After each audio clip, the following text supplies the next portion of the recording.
Hi FlossTube, it's Jock's Girl, and I have a finish for you. I showed you in my last video that I was working on this project. It's a Needle Blings design to the beach and back. This was a sweet Pass the Stash from Sherry Burkett.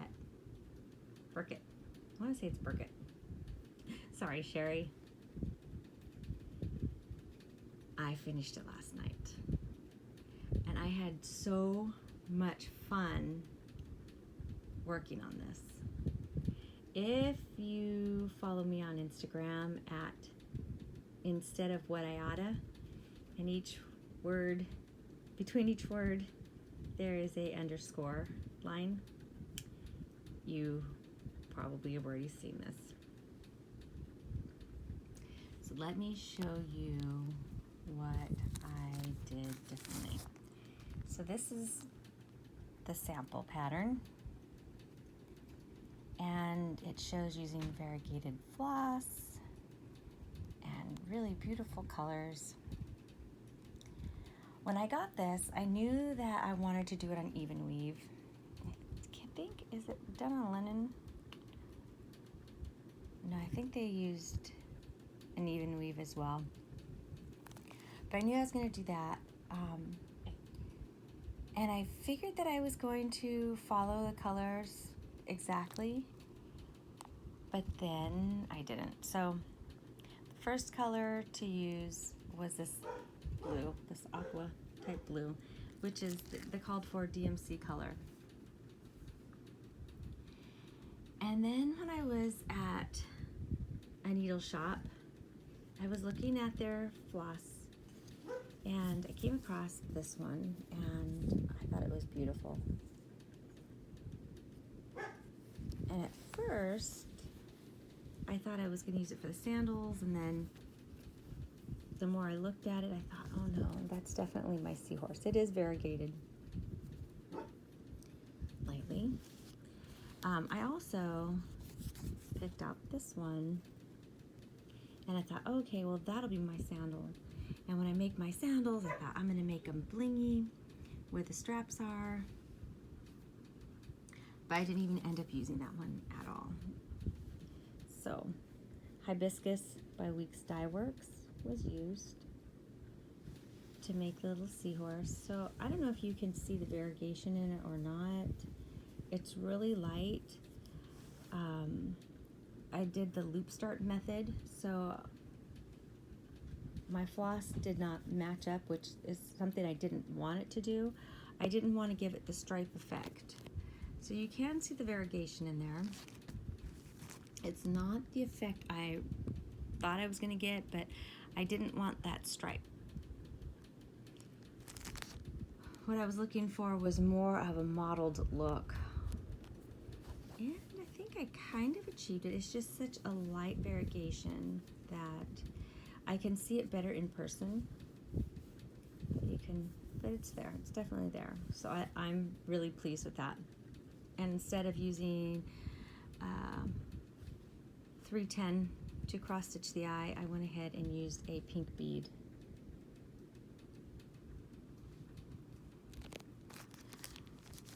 One of the next motifs I worked on were the sandals. Now the sandals were this beautiful green color, so I went with pink because I thought if I was going to go down to the beach, what color would I wear? And I decided to choose a pink out of what I had. So 3806 is what I chose from DMC. And one of my thoughts was to either use beads across in here where you do the cross stitch, or I was thinking about using my Krennic. But when I was going through some of my stuff, looking at my Krennic, this is something I had picked up from the thrift store. It came in a bag of different flosses, but this was in there, and it's a cording.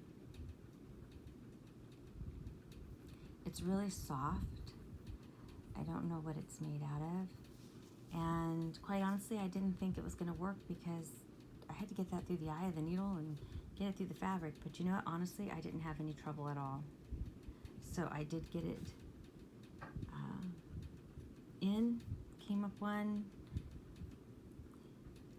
spot, well, went down one spot and then came up a little bit closer to it to kind of give it that effect of a flip-flop. And at first I thought I was going to couch this all, but then I thought, how cute. I noticed that I can have some depth to it, and so anyways, that's what I ended up doing. So I love the effect of that. I did work on this cute little crab, and actually he was the second thing that I started working on, this little crab. And that was, I think the called for color for that was like lobster claw, but I went for what I had to have 106, and it's variegated. I had to pull off quite a bit. I think it's like a yard. I want to say it's like a yard, and then the variegation like repeats. So it took a while for me to see something, and this is such a small motif, so I had cut small pieces to work with, and so that way I was able to achieve a more chunky effect.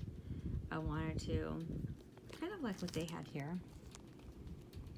You can see one claw is darker than the other, but on this one it looks like this claw is darker and then the rest of it is basically the same, although it was like a variegated floss.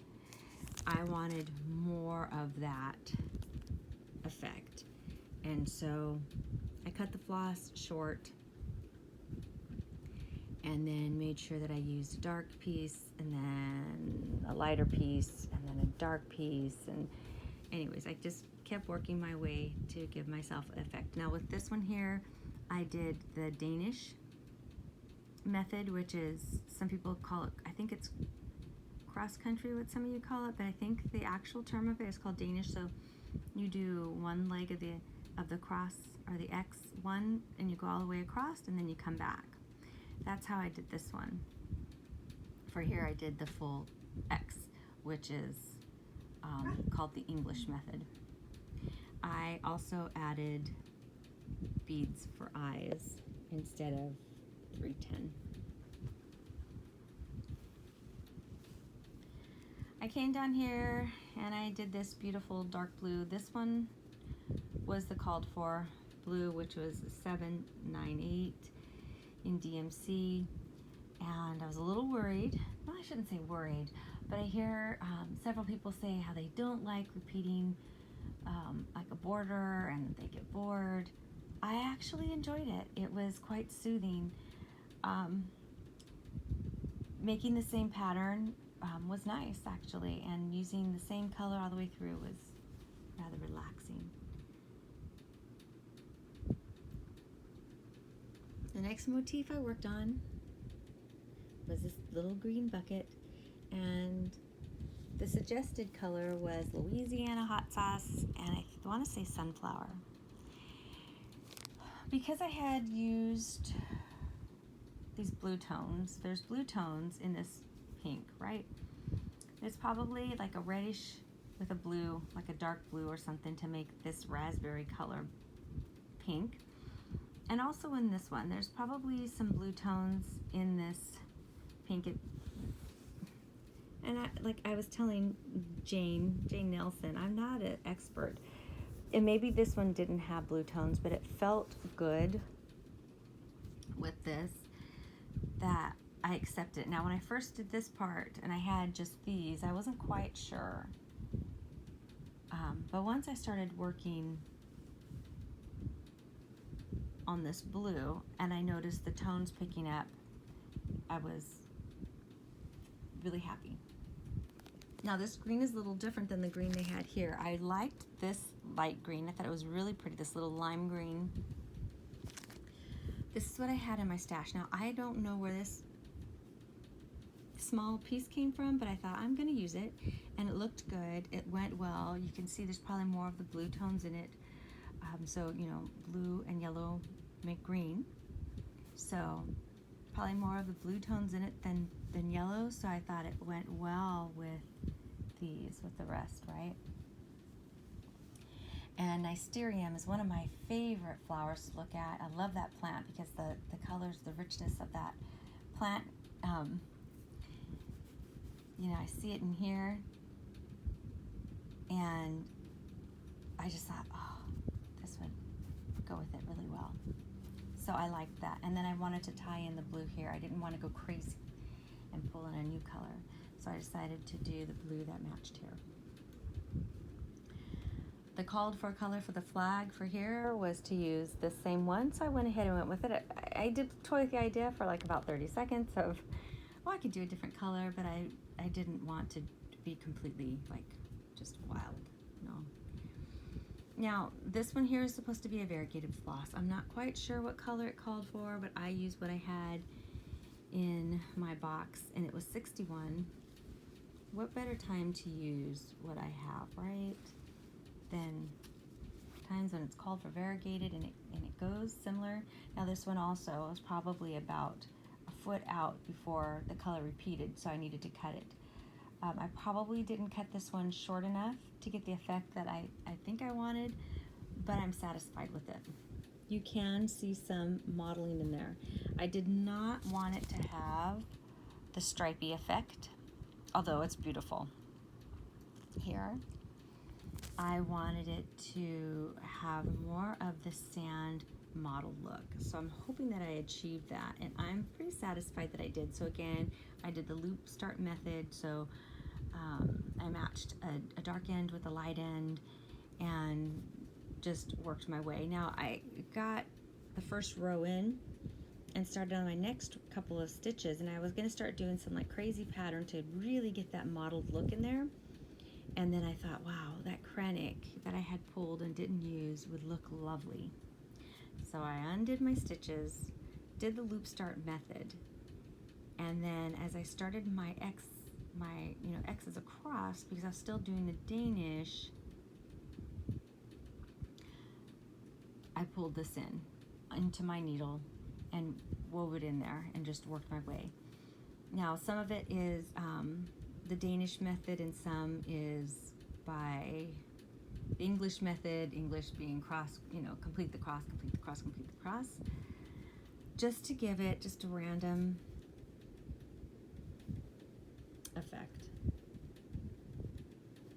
And I think I achieved it, and I love the sparkle. The sand here in California, you go through it, it looks like there's little gold flakes in it. So I really like that. The called for color to do the shadows in there was supposed to be 310 and also here, but it just looks so stark that I finished this handle and I wasn't satisfied with it, and I thought, well, you know what, just keep going, you're almost done, you're almost done. I started working on it here and I was just like, no, I'm not happy with it. So I ended up taking it out, and I'm not quite sure what color it was. It was a dark brown. It might be 3031. This was the dark brown that I used in there. So I'm satisfied. I like it. I almost thought a pretty yellow would look good in there, but then I would still have to do a different color here, and I just, like I said, I just didn't want to get too wild with all these colors, so I tried to keep it tame. And that is my completed project. I'm very happy with it. I think what I want to do is, after I press it, I think I want to put it over like a canvas and then attach that to a beachy looking wood frame and have it hang on there, and then hang it up in my room someplace or in my house someplace. They show it finished as a pillow or a cushion.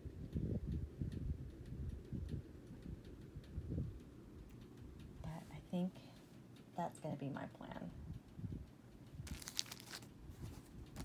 I am passing that stash, so it went from the Texas coast to the Pacific coast, and then it's going to go to the shores of Kentucky. I'm sure there's a beach or a lake or something in Kentucky, right? Anyways, This is the back. These are knotted. This one, it was double knotted and then one of them slipped out, so I'm glad that I double knotted it. There is some, yeah, and I double knotted it again and it slipped out. There is some give to it, but it's okay because then I can pull on it. And once it gets, you know, set, it'll be fine. Then it won't be messed with. But here's a loose one. Not loose, but out there and wild. So you can tell where stitches are Danish. That gives this effect, which I think is much neater than this, which is cross, cross, cross, cross, cross, cross, cross, make a full X, right? This is the English method. And then this here just happens where I put my floss underneath, because with the even weave and this, how tiny it is, to do a pin stitch, I don't even know if it's even possible.